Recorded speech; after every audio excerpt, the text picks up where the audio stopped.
Ben Wallace has laid down the law to Vladimir Putin after the warmonger ramped up World War III threats. Western officials believe Russia is turning to heavier aerial and artillery assaults on urban areas following what some described as a surprisingly soft beginning to the war.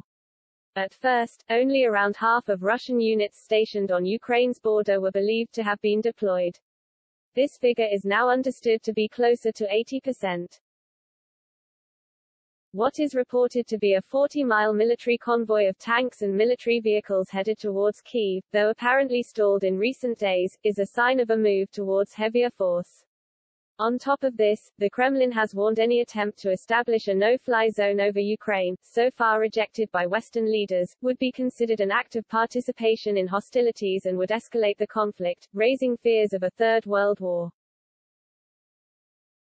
But the UK Defence Secretary insists we should not be afraid of Putin, who he believes to have underestimated the West.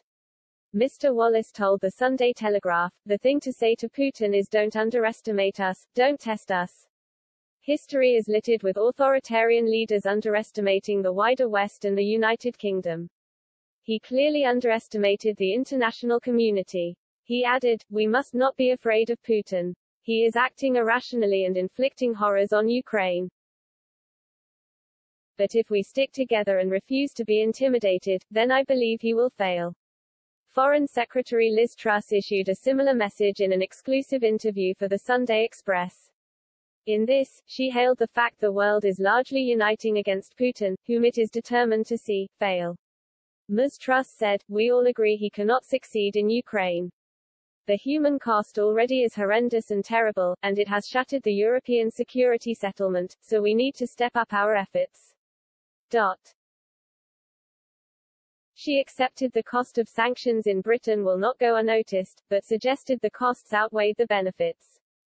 This comes amid increasing fears of a nuclear conclusion to the war. Volodymyr Zelensky accused Putin of engaging in nuclear terrorism earlier this week following reports of shelling on the Zaporizhzhia nuclear power plant. This is located in southeastern Ukraine.